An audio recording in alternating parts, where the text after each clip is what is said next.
상식과 지식 사이, 몰라도 먹고 살지만 알면 뿌듯한 것들을 탐구하는 본격 지성인 되기 프로젝트. 부록처럼 가볍고 본책보다 재밌는 내 인생 별책 부록. 책보다 별책 부록.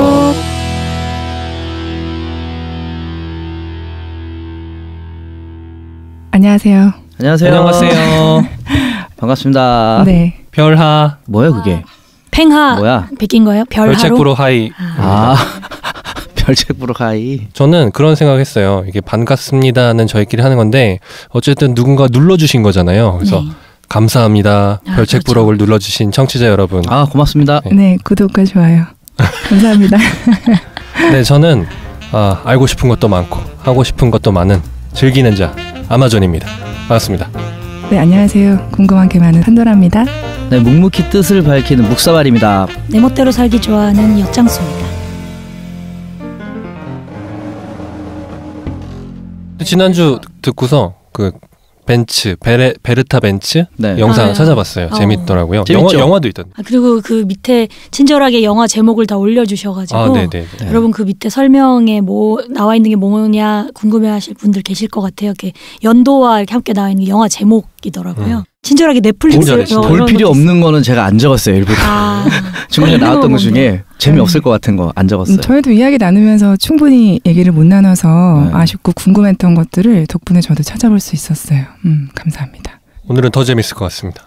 기대됩니다. 음악의 시작에 대한 이야기를 나눠보려고 합니다. 오늘 힐링하는 음악의 시작. 오늘 좀 덜 진지한. 너무 네. 기대하면서 왔어요. 네. 지난주에 여행의 시작이라 그랬는데 전쟁하고 막 진지했나요? 학살하고 이래가지고 네, 저 지난주 설레면서 왔는데 되게 진지해지고 네, 역사 속으로 아주 깊이 들어갔다 왔잖아요. 그래서 그거에 발맞춰서 저도 음악의 시작이 어때야 하는가 그 기원에서부터 이렇게 함께 그렇지, 그렇게 가는 거지. 아니, 논문들을 발표하시라고 그렇게 그런 가야지. 거는 팟캐에서 하지 말고 논문을 발표. 그래서 이제 여행을 얘기하시는데 왜 전쟁 얘기를 그렇게 집중해서 목소리 높여서 하셨는지 굉장히 공감이 많이 됐습니다. 맞아요. 그렇게 돼요. 음악의 시작. 그러면 어떤 단어, 어떤 상황이 떠오르는지 좀 궁금하긴 해요. 저는 닭, 동물을 원시 시대 이런 때 잡아먹고 이제 가죽을 옷으로도 입지만 어디 이렇게 나무 이렇게 때 팽팽하게 쫙 당겨놨다가 이렇게 두들겨 보니까 둥둥 이 소리 재밌네. 처럼. 그렇죠. 그런 게 음악의 어떤 시작 아니었을까? 저는 딱 있어요. 뭐가 네. 있냐면 저는 약간 인디언 문화 이런 걸 좀 좋아하는데 관심이 있는데 그 인디언들의 그 모닥불 피워놓고 네, 뭐 이런 거 우리 흔히 막 동화에서도 보고 그런 춤추면서 막 그러니까 주술적 인디언 그러니까 뭐 원시 시대는 아닐 거고 그 당시 인디언들이 기록으로 해서 했던 게 아니라 구전되어서 막 서로 이렇게 불러주고 그리고 자장가처럼 해줬던 그런 것들. 음악이 시작하면 그게 제일 먼저 떠오르시고. 여창순이. 저는 그 어릴 때 그리스 로마 신화 좋아해서 그 책 많이 읽었거든요. 거기 보면 음악의 신 막 이런 거 나오잖아요. 우와. 뭐 누구랑 결혼해서 애를 낳는데 걔는 음악의 신이고 뭐 누구랑 결혼했는데 그 아들은 그 시 이런 거의 신이고 막 이렇게 해가지고 음악을 신이 만들고 막 이런 식으로. 네. 물론 뭐 그렇진 않겠지만 음악의 신이 누구예요? 이게 되게 여러 명인데 그걸 뮤즈라고 이상민? 부르는 것만 아니 저는 그래서 그 뮤즈라는 단어가 음악 뮤직의 맞아요. 어원이라는 거는 그렇습니다. 기억이 나요. 네. 근데 지금 말씀하신 게 모두 그 음악의 시초를 얘기할 때 빠뜨리지 않고 이야기하는 그 기원의 이야기들이에요. 기록으로 남겨져 있는 것, 이렇게 설화나 신화 같은 걸로 이야기로 남겨져 있는 것 말고는 추측할 수가 없잖아요. 그걸 토대로 거슬러 갔을 때 약 한 5만 년에서 1만 년. 또 나왔어. 5만 년 전, 4만 년 전. 그 정도는 가줘야 돼요. 그 정도는 가줘야 돼요. 이거 한번 해보고 싶어서 찾았잖아요. 몇백억 년, 5만 년, 4만 년 막 이러면 그쵸. 저 다음 주에 아무리 그래도 우주의 시작만큼은 못 가더라고요. 그래서 추정을 그렇게 하고 있다고 합니다. 저 최근에 기사 본 게 그 호모사피엔스 출현이 뭐 10만 년 전이었었는데 30만 년 전으로 뭐 나오는 더 오래전에. 바뀌었구나. 그러면 판도라님 30만 살. 그쵸. 판도라님이 만든 거 아닌가요, 음악? 네, 음악의 시작. 그쵸. 왜 판도라의 나이를 자꾸 이렇게 추측하는지 궁금하신 분들은 1회 처음을 찾아보시면 돼요. 이 여자가 왜 이렇게 나이가 많아졌는지.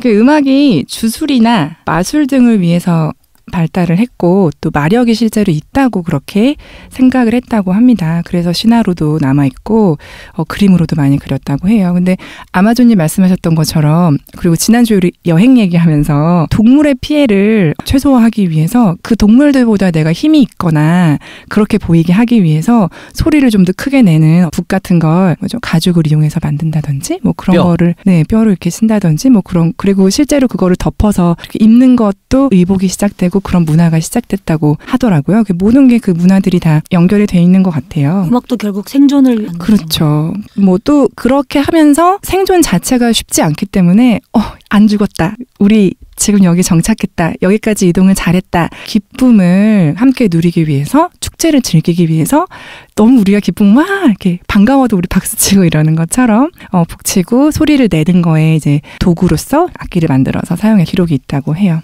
여행은 뭔가 그 감정이라고 하긴 좀 그렇지만 생존적인 필요가 아닌 그 인간의 욕구에 의해서 한 게 되게 오랜 시간이 지난 뒤에 시작됐잖아요. 근데 음악은 생존과는 별개의 어떤 감정 표현이 이미 있었다는. 그러니까 저희가 언어로서가 아니라 소리로서 의사를 주고받았을 거잖아요. 그때부터 음악의 시작이라고 보는 그런 설도 많이 있고 가사라는 지금 단어를 뭐라고 쓰죠? 기억하시나요? 영어로 썼을 때 리릭스라고 하는 그 리릭이라는 단어가 고대 그리스 때부터 썼던 말이라고 해요. 그리스어로 언어라는 뜻이래요. 고대 그리스의 시인들이 리라라고 하는 지금 같으면 뭐 기타 같은 비파랑 거의 비슷하게 생겼는데 거북이 등껍질 같은 걸 만든 거 있어요. 현 이렇게 연결해서 그걸로 시 읊고 그거에 맞춰가지고 장단 맞춰서 노래하고 그랬던 걸로 시도 발전하고 실제로 그게 기록에 남아서 시가 되고 노래가 됐다고 해서 지금도 가사를 그렇게 쓰고 있다고 하더라고요.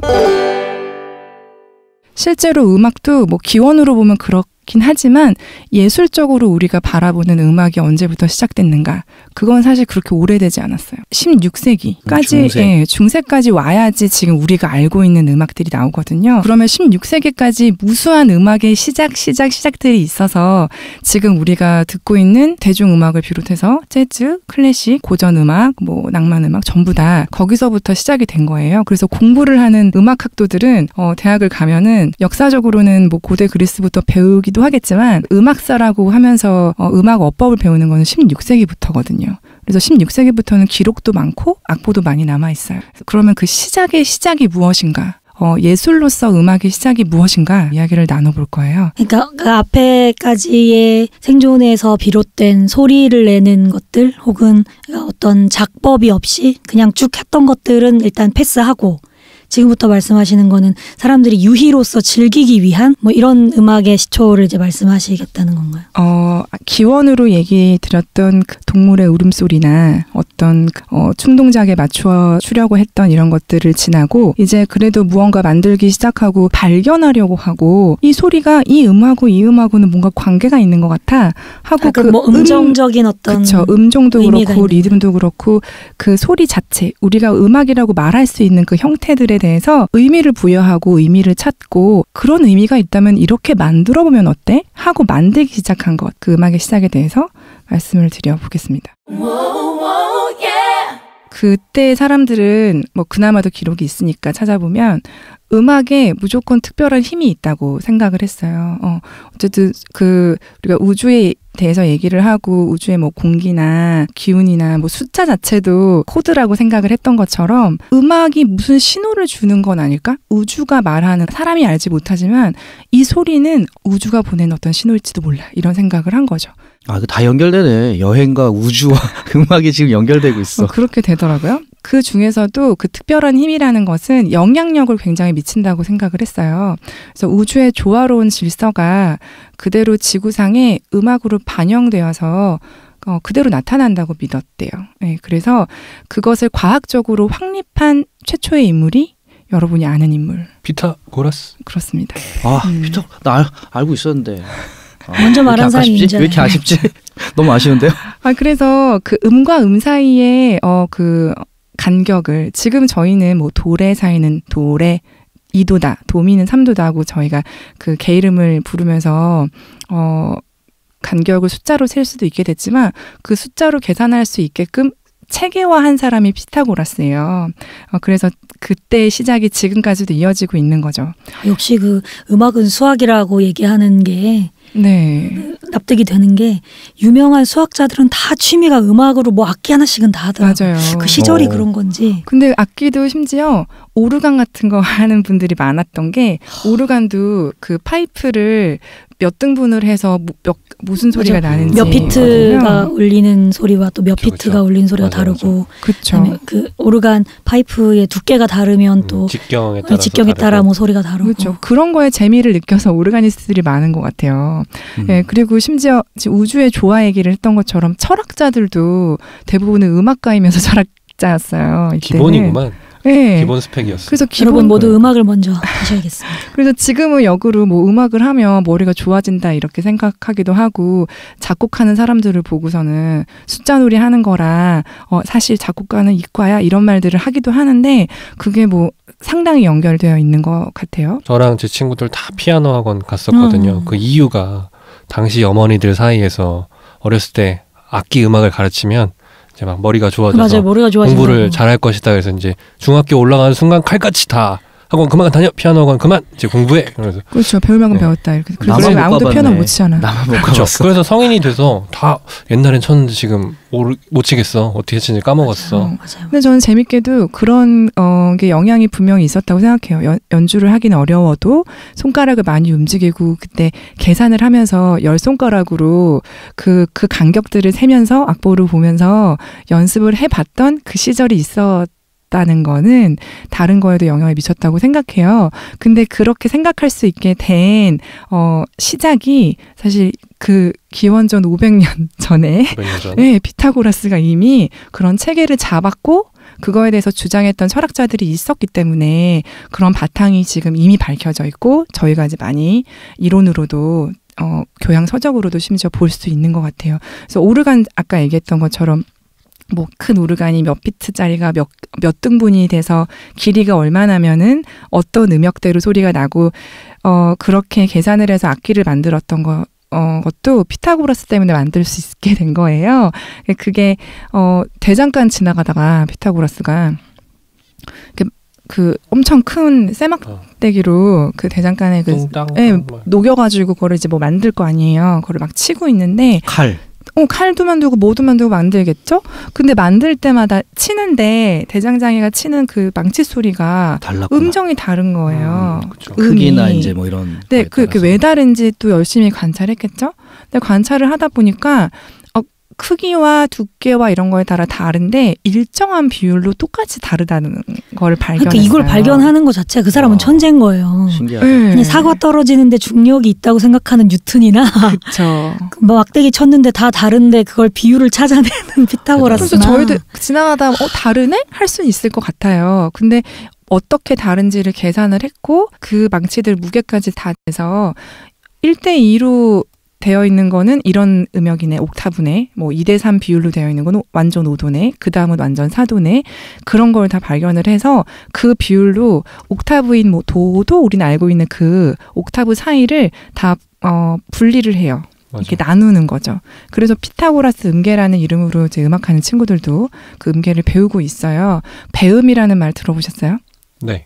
화성학 다들 음악한다 그러면 배워야 된다고 생각하잖아요. 네, 지금 우리가 음악 어법으로 쓰고 있는 화음이 움직이는 그 화성의 움직임도 지금 피타고라스가 정리한 이 음계 체계, 이 배음 안에서 이루어지고 있는 거거든요. 진짜 천재네. 중요한 거 그 음계 자체보다도 피타고라스의 발견은 지금 제가 말씀드린 배음 때문에 더 중요한 거예요.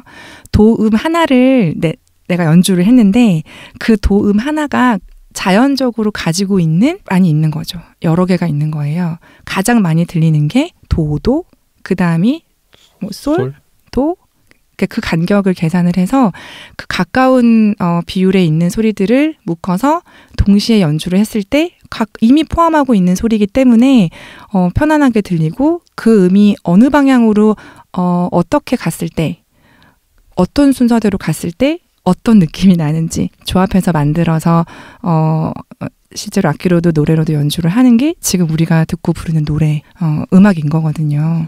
정말 저희는 자연이잖아요. 이제 죽음은 흙으로 가는 사람의 소리, 사람이 내는 소리나 아니면 관악기, 관으로 되어 있는 악기, 현악기 이런 것들은 사실 음계가 정해져 있지 않잖아요. 그 안에 지금 얘기한 배음들이 진짜 자연 발생적으로 포함되어 있는 거예요.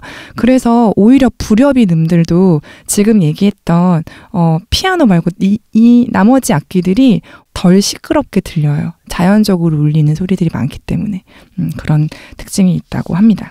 음계의 시작이자 화음의 시작이자 화음이 움직이는 방법인 화성의 시작이 이 피타고라스 때문에 된 거죠. 그럼 그 12음을 선택한 게 네. 뭐 이렇게 임의로 나는 요음 선택했다기보다는 그냥 자연스럽게 그쵸. 같이 울리는 것들 요거 자연스럽게 울리네 해서 이렇게 선택을 했다는 말씀이신 거죠? 선택을 이 사람이 한 건 아니고 이미 그렇게 자연적으로 있다는 거죠. 그리고 그렇게 발견을 해서 정리를 하면서 우주를 이루고 있는 이 조화로운 움직임이 이렇게 음을 이루는 방식이랑 일치하는구나를 더 확신하게 된 거죠. 그래서 더욱더 숫자로 이해하게 되었다고 합니다. 근데 지금까지도 그렇게 숫자로 계산을 하고 있어요. 화성학도 다 숫자로 계산을 하면서 하는 분석 방법이죠. 그래서 배음, 화음, 화성과 직접 관련이 있다는 걸 앞으로도 관심 있는 분들이 찾아보시면 좋을 것 같아요. 이미 이제 중세까지 넘어가면 이 그리스 시대 때 썼던 음계 이름으로 여전히 부르거든요. 도리아, 믹솔리디아, 프리지아 이런 것들. 그 이름들은 그리스 지역의 이름이고 그것이 중세 시대까지도 지금도 그 도리아부터 해서 에이올리아까지 너무너무 많이 쓰고 있는 선법이거든요.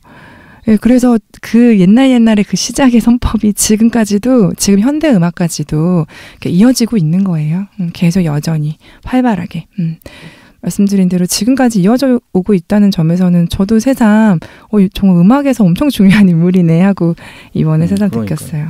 그 아마존님이 첫 화에서 네. 비유를 했던 배를 만들어준 분이시네요. 그렇죠, 그러네요. 음악의 지평을 넓혀준 배를 만들어준 분이시. 그럼 맞아요. 이제 잠수함은 누가 만들었는지. 그러니까 그게 저는 어떻게 생각하냐면 저희 국악 그게 물론 중국에서도 왔겠지만 중인무왕 때 배울 때 음이 5개로 해야 되니까 이제 그 다음에 만들어지는 곡들이 12개의 음을 가진 악곡들보다는 좀 뭐랄까 패턴이 좀 단순해질 수밖에 없다 그럴까? 만약에 중인무왕태가 아니라 그 동양 음악도 음계가 더 많았으면 더 다채로운 음악들이 있지 않았을까? 그런 생각한 적이 있어요. 그 음을 안 쓰진 않았을 것 같아요. 그러니까 우리나라 사람이든 중국 사람이든 그 5개 음 외에 12개의 음 반음 차이를 왜 우리나라 이제 국악 배울 때 궁상각주, 중인무왕태 할 때 그 미파 반음이 없고 시도 반음이 없다 이렇게 외워 이렇게 했는데 반음이 몰라서 안 썼다기보다 저는 좀 약간 이건 그 음모론 같은 건데 그 반음을 쓰면 미묘한 느낌이 있잖아요. 이렇게 끌려 올라가는 듯한 뭔가 온음에 비해서 반음이 약간 좀 미묘하고 뭔가 좀 다양한 느낌을 낼 수 있는데 정책적으로 막은 거 아닐까요? 그런 걸 쓰면 왜냐면 음악이 주술적인 의미가 있다고 했는데 그런 걸 쓰면 우리 왕조에 좋지 않아 이런 거 있지 않았을까요?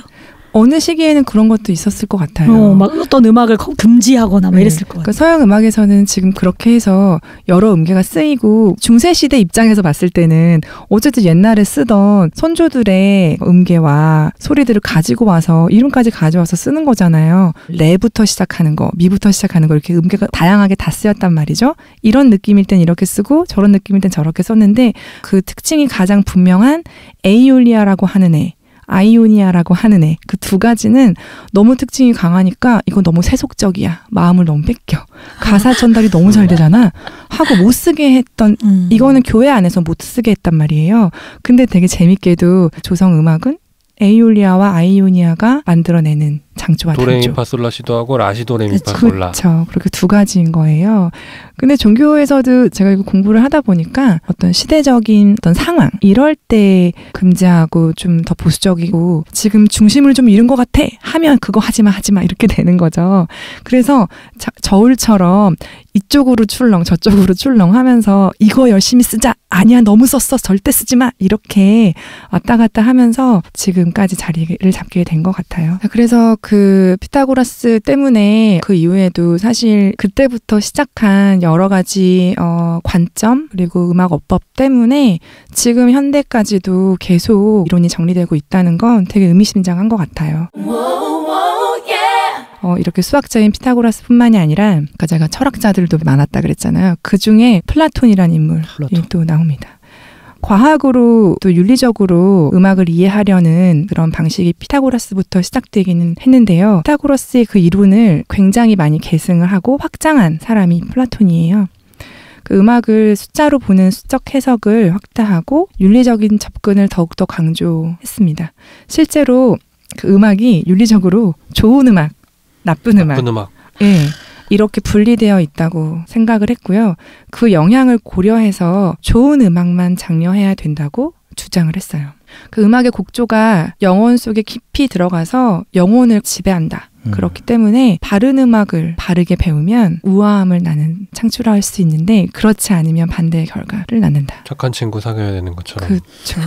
근데 사람보다 더하죠. 음악이. 그래서 바른 음악, 바르다는 표현을 굉장히 많이 썼더라고요. 음악으로 바르게 키워진 사람은 그릇된 것이라든지 아름답지 않은 것에 대해서 곧바로 알아차릴 수가 있다. 아무리 바르게 커도 나쁜 걸 접하게 되잖아요. 근데 음악을 바르게 접한 사람만이 올바른지 아닌지 빨리 알아차릴 수 있다는 거죠. 음악을 바탕으로 영혼 안에 음악을 깊이 받아들여서 바른 음악 안에서 바른 음악으로부터 사람이 양육되어야 된다. 라고 얘기를 했다고 해요. 플라톤이 주장한 어떤 뭐 음악 저서 이런 데서가 아니라 그 플라톤의 유명한 국가라는 저서 거기에 이런 내용이 있다고 해요. 사실 뇌과학과 관련해서도 그 언어와 시, 음악이 사용하는 그 뇌가 똑같대요. 예, 그래서 실제로 시를 읽었을 때 내가 음악을 연주할 때 쓰는 뇌가 똑같이 발달되기 때문에 그 운율 때문인가 그러면? 음악은 제2의 언어다. 그런 얘기들을 하는 게 그냥 느낌으로만 말하는 게 아니라 실제로 지금은 과학적으로도 증명이 되고 있는 일이라고 해요. 네, 플라톤뿐만 아니라 정치가들도 음악 얘기를 다 거들었어요. 그중에서 유명한 정치가 보에티우스라는 사람은 심지어 자기가 음악 교과서를 만들어서 네, 그 음악 교과서가 9세기부터 중세까지 굉장히 오랜 시간 동안 수학의 정석같이 정말 정석처럼 몇백 년을 그렇게 600년 한 700년 네, 맞아요. 600-700년 정도를 대단하다. 널리 음악 교과서로 사용을 했다고 해요. 그래서 이 사람은 좀 의미가 있고요. 그래서 역시나 그 우주와 음악에 대해서 연결해서 이야기한 부분이 많아서 그 시대 때부터 중세까지는 내내 온 음악가들과 그 사람들이 그 우주의 기운이 음악과 어떤 관련이 있는지 바른 음악을 우주의 기운 어떻게 너무 웃긴다. 해야 하는지 그런 이야기를 나눴던 것 같아요. 지난번에 저희 우주 얘기하면서 TV 채널 돌리면서 나오는 지직거리는 소리도 우주가 보내는 신호라고 얘기를 하셨던 게 저 너무 인상적이었거든요. 그걸 음악으로 생각해 본 적은 없는데 그 얘기를 들은 이후에 우리가 유심히 듣지 않아서이지 우주의 소리를 우리는 늘 배경으로 소리를 들으면서 우리는 우주의 일부인 거죠. 우주의 일부죠. 우리의 청각이 이해를 못할 뿐이겠죠. 그렇죠. 맞아. 어떤 외계 어떤 그 생명체가 듣기에는 그게 아주 아름다운 음악일 수도 있지 않을까요? 네, 그래서 이 사람이 실제로 음악은 세 종류가 있다 하고 분류를 딱 해버린 게 우주의 음악, 1번 우주의 음악이고 여행의 음악. 네, 우주의 음악이고 두 번째가 소우주는 사람이에요. 네. 그런 얘기 많이 하죠. 네, 인간의 음악 두 번째가 그렇고 근데 그 소우주가 우주 질서 원리가 소우주인 인간에게도 적용되어서 정신과 육체, 몸의 각 부분 간의 조화와 연관이 있다. 이렇게 여러 방법으로 주장을 했대요. 그리고 세 번째가 악기음악이에요. 악기음악은 기악뿐 아니라 성악도 포함하는데요. 귀로 들을 수 있는 실제 음악을 이야기했대요. 그러니까 2번하고 차이점은 2번은 그냥 우리 신체 기관 자체에 신체가 가질 수 있는 모든 소리들을 사람 자체를 그냥 음악으로 봤던 것 같고요. 그럼 그 소리로 들리지 않더라도 뭐 이렇게 예를 들면 심장 박동이 툭툭툭툭 이것도 그렇죠. 음악이고 피가 이렇게 흐르는 흐름이나 이런 리듬만으로도 음악이 될 수 있고 바이오 리듬도 음악이 되는 거 아니에요? 보는 것도 맞아요. 그치? 매우 시끄러웠네요. 그래서 여기서 말한 정신과 육체, 몸 각 부분 간의 조화. 그래서 조화와 연관에 대해서 이야기를 많이 하는데 그래서 실제로 그 수백 년 동안 교과서로 쓰이면서 내내 조화에 대한 이야기와 함께 숫자로 계산될 수 없는 음악은 음악으로 인정하지 않았던 분위기가 있었고 그래서 실제로 연주를 하는 연주자나 작곡가 뭐 사람들보다도 더 높게 음악가로 평가됐던 사람들은 음악이론가가 최상위에 있는 사람이었다고 해요. 실제로 그게 교과서가 음악 교과서라기보다 거의 철학 교과서네요. 그렇죠. 그리고 실제로 철학과 음악을 뗄 수 없는 음악이 이렇게 고도의 학문일 줄이야. 거죠. 그러니까 우주의 학문이었어. 막 이렇게 딴따라 막 이렇게 무시하고 그러면 안 되는 거예요. 철학 거시 우주와 미시 우주까지 다 이렇게. 그냥 우리나라도 음악을 딴따라라고 하는 것은 상당히 최근의 일이고 예전 왕조들을 보면 그 왕조에 그 봉사하는 그러니까 왕가에 봉사하는 음악가들은 되게 대접을 받으면서 했잖아요. 쾌락 자체를 부정하게 생각했던 입장에서는 이거 너무 쾌락 위주야 하고 맞아. 안 좋게 생각했을 것 같아요. 그러니까 나쁜 음악이라고 분류하는 것만 그렇지. 그쵸. 음악 자체에 대한 기능이나 이런 것들을 부정하진 않았던 거죠. 그렇죠. 지금도 그래서 인정하고 있는 부분인 거죠. 지금도 여전히 음악한다 그러면 그냥 유흥, 쾌락으로 생각하는 경우가 여전히 있잖아요. 딴따라라는 용어를 지금은 좋게도 쓰이기도 하지만 과거에는 훨씬 더 선입견을 가지고 봤던 것처럼 클래식 하면 있어 보이고 막 실용음악 한다 그러면은 막 좀 굶고 산다 뭐. 그렇죠. 근데 또 반대로 다른 측에서는 클래식 공연 본다 그러면 고상한 거 어려운 거 한다 그런 이면에는 좀 선입견이나 오해들이 많이 있는 것 같고 중요한 건 지금 엿장수님 말씀하신 것처럼 그 바탕에는 실제로 사람에게 그 음악이란 굉장히 영향을 많이 미치기 때문에 모두가 그거에 대해서는 이야기를 했던 것 같아요. 맞아요. 그러니까 규제를 했겠죠. 이렇게 시작을 넘어서 실제로 예술 음악으로서 음악이 시작된 건 16세기예요. 고대 그리스와 중세 시대를 넘나들면서 이야기를 나누긴 했지만 그 시작에 대한 정의를 했던 철학자와 수학자 피타고라스와 정치가 보에티우스라는 사람 이후에 진짜로 음악적으로는 중세 시대에 들어서서야 비로소 시작이 되는 거예요. 르네상스 시대 나옵니까? 그렇죠. 근데 중세면 오히려 그 음악 예술을 되게 탄압할 것 같은데 이 시대의 본격적인 음악, 그 유흥을 위한 음악이 시작됐다고 하니까 뭔가 느낌이 다르네요. 유흥을 위한 음악이라고 표현하진 않았어요. 제가 예술 음악이라고 했어요. 왜냐하면 보통 교회에서 필요한 예술적인. 네. 그러니까 그런 생각을 할 수 있을 만한 단어였어요. 그렇죠? 왜냐하면 탄압할 것 같은데라는 생각 자체도 뭔가 활발히 사람들도 활동하고 새로운 많은 것들이 이루어졌고 그래서 만들어졌기 때문에 그거에 대한 규제가 많아졌을 거라고 우리가 지금도 예측할 수 있고 그렇기 때문에 탄압도 됐을 거란 말이죠. 대부분은 교회에서 시작이 되는 거예요. 종교적으로 제일 활발했기 때문에. 그래서 교회 이야기를 빠뜨려서는 안 되겠죠.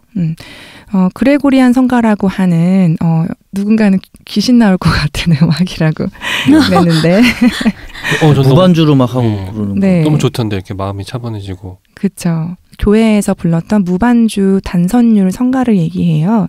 그때 그 성가부터가 서양 예술 음악의 출발점이라고 볼 수 있습니다. 이 교회라는 건 당시 가톨릭 교회를 말씀하시는 그렇죠. 거죠. 가톨릭 로마 가톨릭. 그렇습니다. 가톨릭이 내가 봤을 때는 잘한 것도 많지만 못한 것도 많고 다 섞여 있는 것 같아요.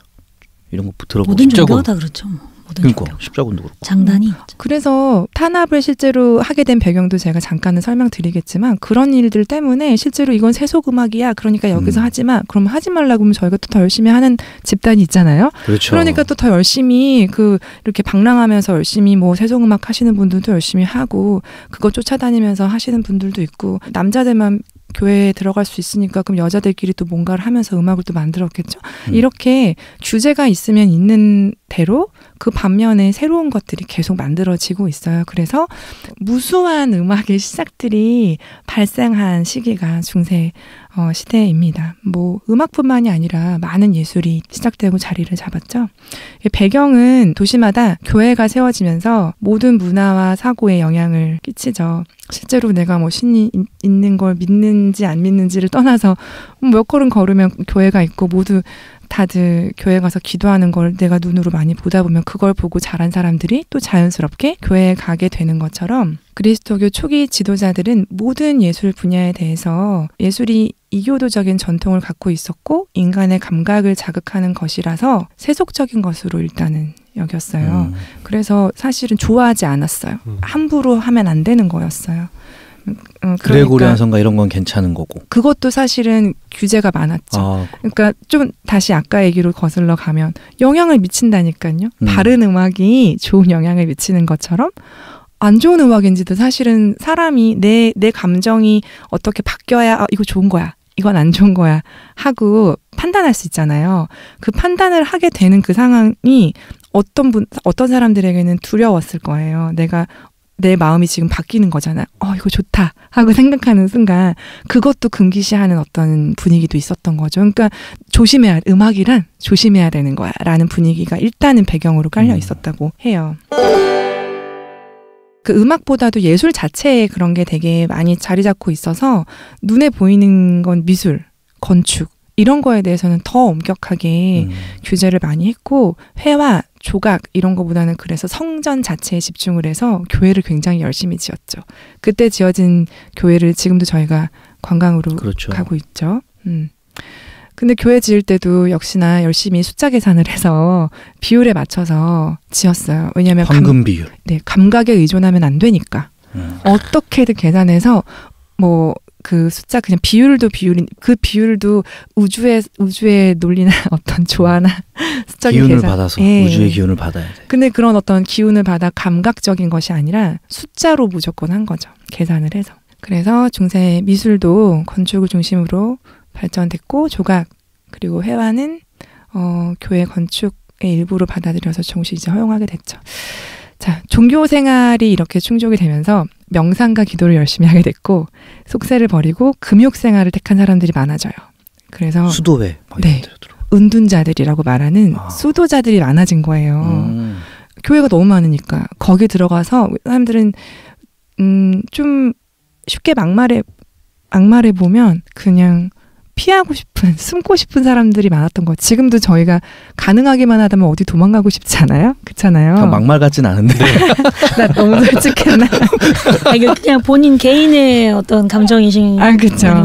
출근하는 버스에서 뛰어내리고 싶고. 제가 왜 막말이냐 그랬냐면 이때 수도자들을 제가 너무 비하해서 다 도망가고 싶은 사람들처럼 제가 말하게 될까봐. 네. 근데 그렇게 해서 갈 수 있는 교회들, 수도자로 갈 수 있는 교회가 많아지면서 유행이 된 거예요. 너도 나도 다 수도자가 되고 싶어 했어요. 그 사람이 갈 수 있는 공간이 아무리 교회가 있어도 생활을 해야 되잖아요. 은둔자로. 거기서 수도자로 살아야 되는데 생활 공간이 필요하니까 그럼 더 열심히 수도회를 또 건립하게 되죠.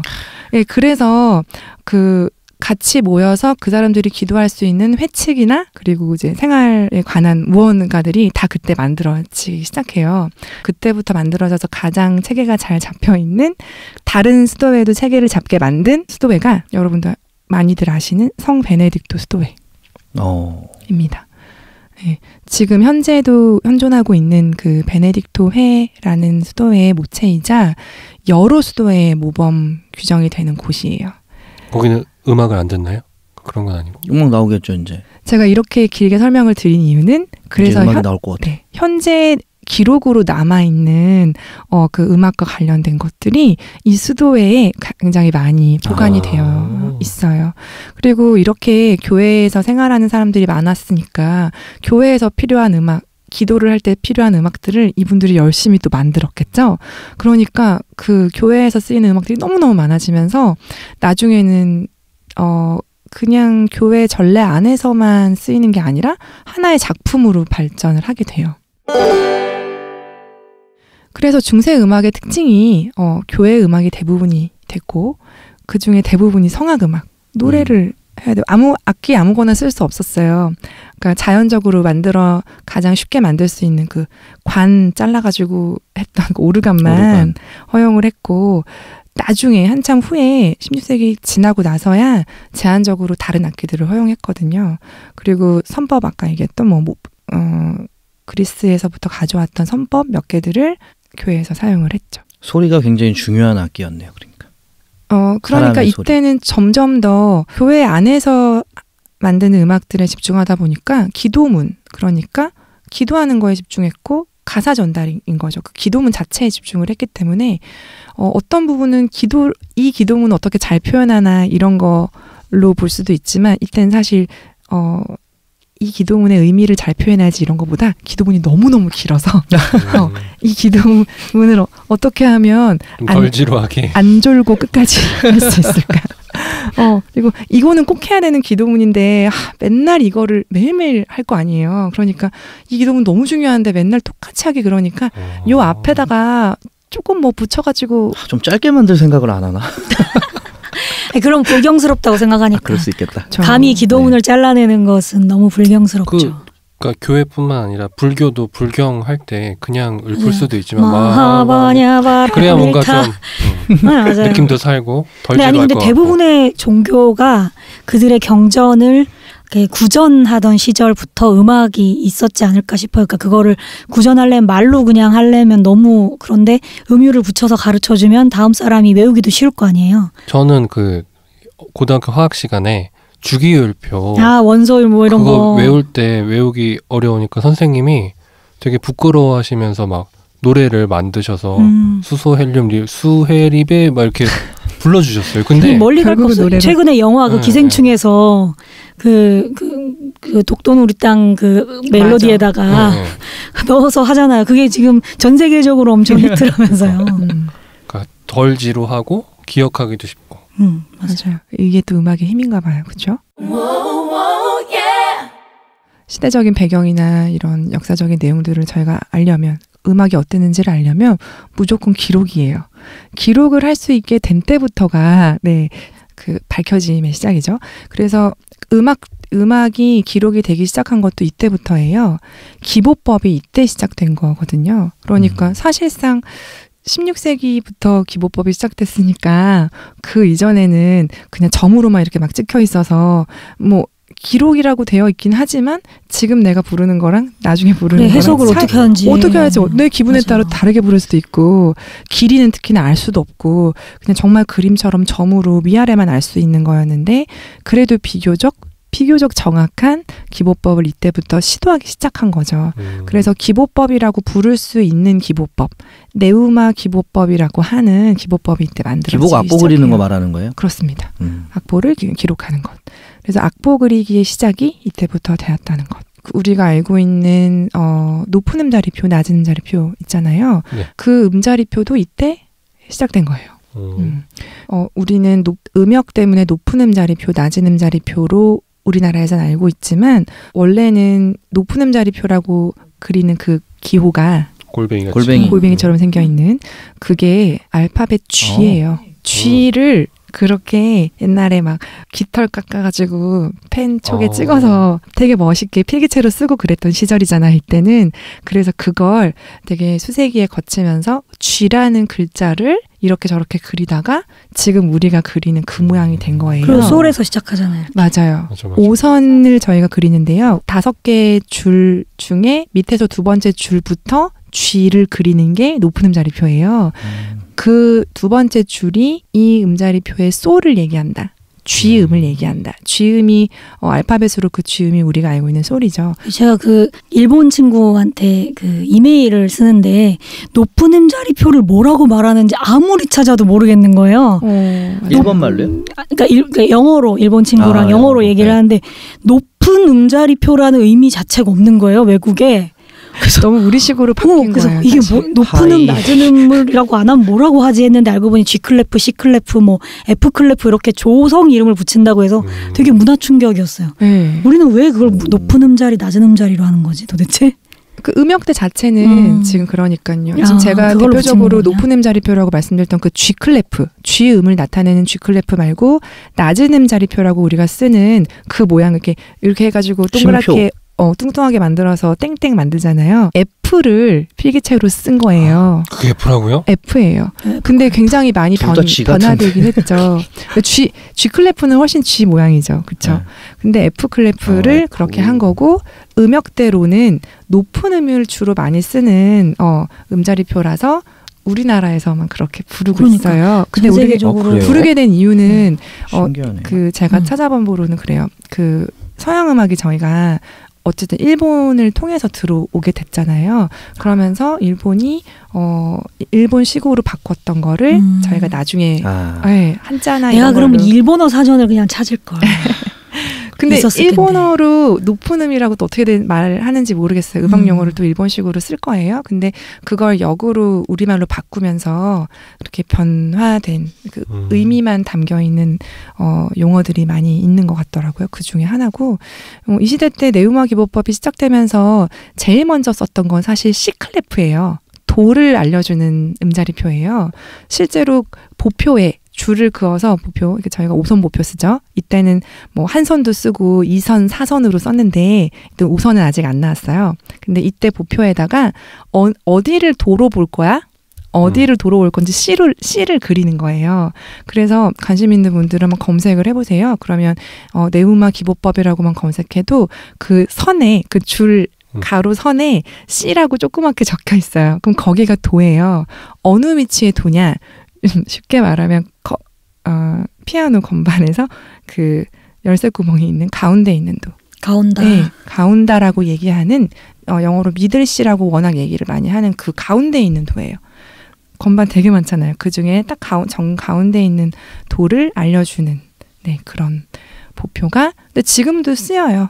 그 보통은 높은 음 자리표, 낮은 음 자리표를 많이 쓰지만 그 가온 음 자리표라고 얘기하는 C클래프는 뭐 비올라, 첼로 이런 악기들을 사용할 때는 또 다 사용을 하거든요. 또 익숙하니까 그게 또 쉬울 때가 있더라고요. 여기가 도구나, 도만 알면 되잖아요. 예, 그래서 이때부터 시작됐다고 합니다. 그럼 이렇게 꼭 글씨 못 쓰는 사람이 있으면은 이상한 데다 그려가지고 여기가 돈가?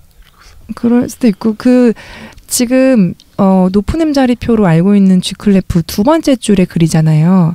근데 그것도 아무데나 원래는 막 그리지 않대요. 그래 막 필기로 그리는 그거는 거. 못하는 사람이라서 그런데 실제로 G 음이 어딘지를 알려주는 거기 때문에 두 번째가 아니라 첫 번째 줄에 그거를 그리고 네 번째 줄에 그리고 이런 것도 예전에는 있었어요. 근데 그렇게 쓰다가 지금 얘기한 딱 그렇게 세 가지만 남게 된 거죠. 불편하니까 그것만 남았겠죠. 다 쓸 필요가 없어요. 음역대별로 나누면 되더라. 그래서 C클래프도 가온 음 자리표도 5줄 다 썼어요. 원래는 다 썼는데 그 중에서 한 2-3가지만 지금은 이제 남아 있는 거죠. 그래서 악보 그리기 시작이 이때부터 됐는데 지금 저희가 선 얘기는 하고 있잖아요. 2선, 4선에 음자리표를 어떻게 그렸는지는 이때는 시작됐는데 리듬은 아직 시작되지 않았어요. 리듬은 아직도 그리지 못했어요. 리듬이 있긴 있으나 표현을 있긴 있는데 어떻게 그려야 될지 아직 합의가 안 됐죠. 길이를 모르겠네요. 이게 얼마나 긴. 네, 이걸 그래서 보고 다른 사람은 좀 더 빨리 부를 수도 있는 거고. 그렇죠. 빠르기도 모르고 그래서 대략 간격으로만 알고 있었는데 그 리듬이 시작된 거는 더 나중이에요. 그래서 내음화 기법법은 1000년경에 나왔고요. 한 200년 정도는 이대로 있었어요. 리듬이 없었어요.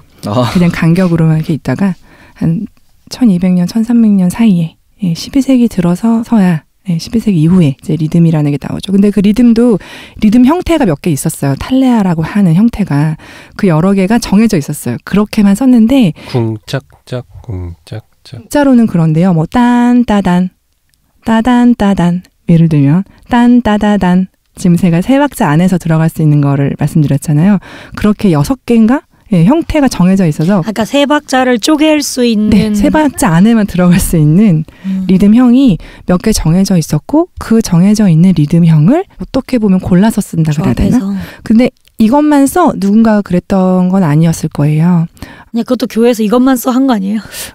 근데 이런 비슷한 현상이 우리나라 음악에도 있거든요. 우리가 알고 있는 민요들도 보면 리듬형을 전국적으로 이것만 써 한 건 아닐 텐데 정해져 있는 리듬형이 몇 개가 있어요. 언어의 영향이었을 것 같아요. 근데 또 재미있는 건 다른 어떤 민요나 민속음악 다른 나라 이런 시대보다 훨씬 나중이지만 저희 민요도 나중 일이지만 언어가 삼박이랑 관련이 있는 거 아닐까? 또 동요 같은 것도 그렇고 쉽게 부를 수 있는 노래들 그런 구전되어지는 노래들을 보면 대부분이 삼박 계열을 포함하고 있어요. 저는 3이 완벽한 숫자라고 생각해요. 그런 것도 있어요. 삼각대. 3은 완벽한 숫자라고 생각합니다. 4박자가 아니라 3박자가 그렇다고요? 교회에서 긴 기도문을 지루하지 않게 하든지 아니면 같은 기도문을 이번에 좀 다르게 하고 싶은데 기도문을 바꿀 수는 없고 이렇게 해볼까 이런 여러 움직임들 때문에 제일 유행하게 된 게 그 음악뿐만 아니라 이 시대의 학자들이 원래 자기가 갖고 있는 책에다가 뭔가 이렇게 주석 따는 것처럼 그 여백이나 행간에 내용을 추가하거나 보강해서 주석을 다는 일을 되게 즐겨하고 서로 그런 걸 나눠서 많이 봤대요. 근데 음악에도 그런 현상이 나타나서 성가를 꾸며서 부르거나 확대를 하거나 이제 그런 일들이 굉장히 유행하게 됐고 그런 게 그러니까 수도원 얘기를 했잖아요. 스위스에 있는 갈렌 수도원 지금도 있는 수도원이에요. 그 수도원을 중심으로 정말 유행처럼 번져나가요. 그러면서 원래 있는 노래 앞에다 붙이는 게 특히 유행하게 돼서 그렇게 붙이는 방법을 트로푸스라는 이름으로 명명을 하기에 이르죠. 그래서 노래를 앞에를 만들었는데 내가 만든 앞에 부분이 원래 있는 노래랑 끄듬이 연결이 되게 하는 거예요. 수미상관. 수미상관 앞이랑 맨 뒤가 어울리는 거고 이거는 그냥 뒤랑 연결을 잘하는 거라니까요. 네, 그냥 한번 해봤어요. 제가 듣고 있다라는 얘기를. 근데 제가 이거 예를 열심히 생각해봤는데 우리가 알만한 노래 중에 예가 있어요. 근데 제가 이걸 얘기하면 나이가 나올 것 같아서. 아니야 해봐요. 괜찮아요. 나이 한 3만 년 아니야? 여러분 제가 30만 살인 거 아시죠? 제가 그러니까. 최근에 알게 된 노래인데 그 신승훈이라는 가수가 있는데요. 아, 네. 신승훈님의 그 보이지 않는 사랑이라는 우리가 다 이렇게 독일 가곡을 하네요, 그렇죠?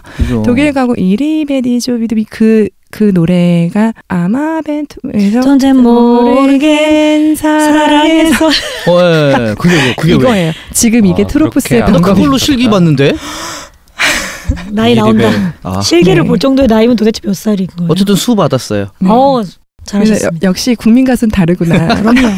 신승훈님이 그렇게 트로푸스 기법으로 트로트 아니죠. 아니에요. 근데 그런 음악이 생각보다 되게 많잖아요. 트로푸스? 앞에 다른 그 선율 트로푸스 클래식 선율 같은 게 나오다가 그쵸. 그거를 이어서 마치 그 노래인 것처럼 다른 노래 나오는 한창 유행했었어요. 가요에서도. 그렇죠. 근데 그게 뭐 우리는 이렇게 들었으면 이것처럼 나도 이렇게 만들고 이러는 거는 쉽게 생각할 수 있죠. 같은 의미니까 당연한 거 아니야 싶지만 그 이전에 뭘 붙여서 노래를 한다는 건 생각도 못했던 그런 개념 자체가 없었던. 그렇죠. 13세기 막 그때는. 그리고 심지어 노래를 이건 진짜 그 기도문이랑 상관없이 무언가를 붙이는 거거든요.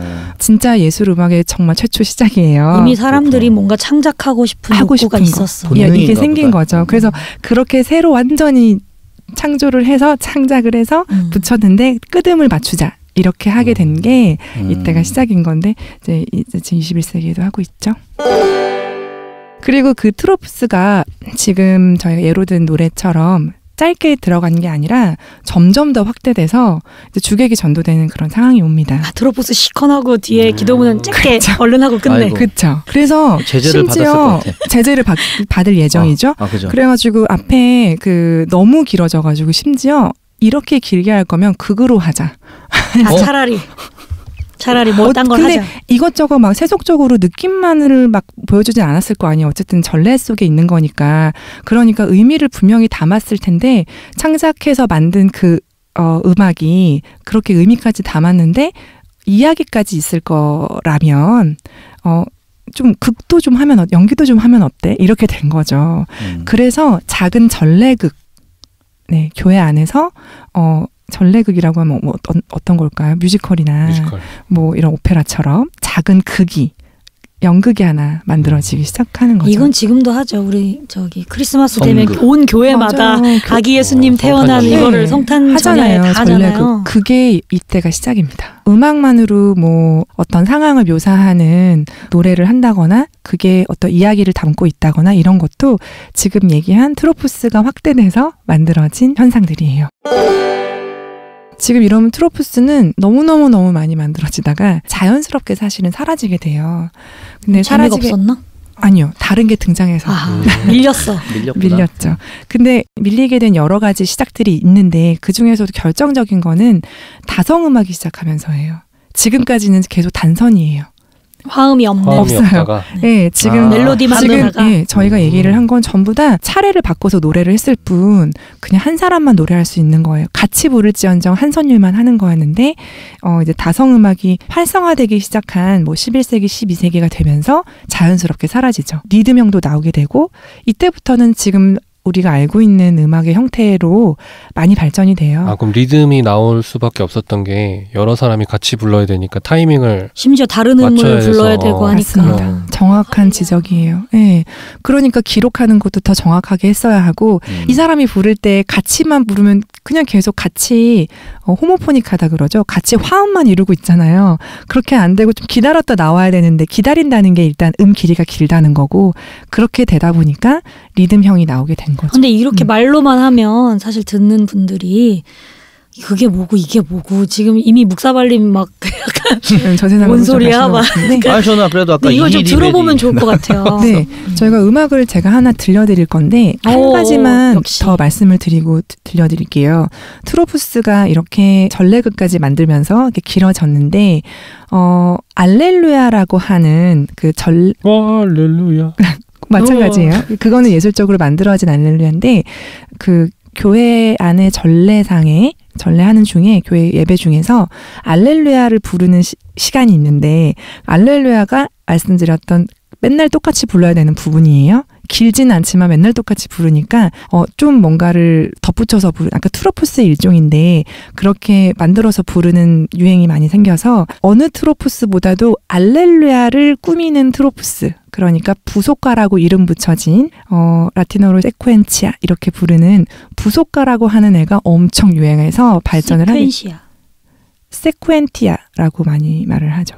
그러니까 이거를 어느 식으로 읽느냐에 따라 사실은 달라서요. 지금 이게 우리가 지금 시퀀스 이런 말들 다 연결이 되는 건데요. 말 자체가 다음에 나오다라는 뜻이래요. 알렐루야에 부속돼 있다 이런 부속고 부속초 이런 거죠? 약간 그런 느낌으로 이렇게 부속초. 네 대학교 부속초등학교 부속가라는 건 한자어로 만든 말이니까 이렇게 썼겠죠. 우리 음악 이론서에는 우리나라에서 이렇게 쓰고 있어요. 그래서 알렐루야 랑 붙어 있는 건데 가사가 없는 긴 선율을 외우기 위해서 반대로 가사를 붙여요. 원래는 그 기도문을 잘 읽거나 안 지루하게 하려고 노래를 만들었는데 선율을 막 만들었어요. 얘는 선율을 만들었는데 선율이 너무 많이 만들었네? 그럼 가사를 붙이자. 이렇게 해서 역으로 새로운 가사를 붙이게 된 거죠. 자, 그래서 독립적인 작품으로 발전을 하게 되고 특히 13세기 정도에는 너무너무 발전을 해서 심지어 4,500개, 5,000개 이렇게까지 이르렀다고 해요. 그리고 수도회마다 부속가 집 우리 수도회는 이렇게 불러 부속가를 하고 그 모음집이 있을 정도로 너무 많은 거죠. 이게 근데 생각해보면 너무 데이트라서 이거는 나중에 다른 가사를 붙이기도 했다니까 생각해보면 어떤 면으로는 그 교회 내 전례상으로는 좀 벗어난 거잖아요. 복음 말씀과 어떻게 관련은 있을 수 있겠지만 사람이 만든 거니까. 그래서 창작 가사 어쨌든 창작 가사라는 거죠. 그 전엔 다 기도문에다 붙였다면서요. 네네네.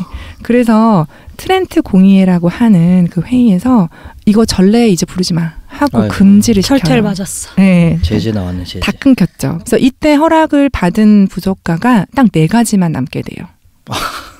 너무 많이 자른 거 아니야? 네. 4,000개, 5,000개 있다는 거는. 그래서 원래 의미를 기억할 수 있는 전례에서 기억해야 되는 4가지만 남았다가 그때 추후에 1가지가 더 허락이 돼서 지금 현재는 5가지를 부르고 있어요.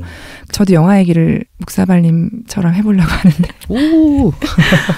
네, 이 부속가를 주제가로 쓴 영화가 있어요. 무슨 영화입니까? 그건 바로 검은 사제들. 그 테마. 향 칠 때 네. 나오는 노래. 정말 그 성당에 다니는 친구들이 신부님이 강동원만 갔다면 신자들이 얼마나 많겠냐면 자기가 성당에 빠질 일이 없겠다고. 늘 그렇게 대답하죠. 저도 우리 동네 김태희가 성당 다니면 없다. 거기 갔을 텐데. 우리 성당엔 그런 신부님이 없다는 대답을 어디서 만날 많이 수 있냐고 들으셨을 그 겁니다. 사제는. 네, 그래서 검은 사제들에서 강동원 씨가 부속가 중에 하나를 주제가로 부르면서 제목은 모르셔도 아마 들으면 이 노래가 그 부속가 중에 하나구나. 불러주시나요? 강동원 님이 부르셔야죠. 찾아서 들어봐라. 네, 한번 들어보겠습니다.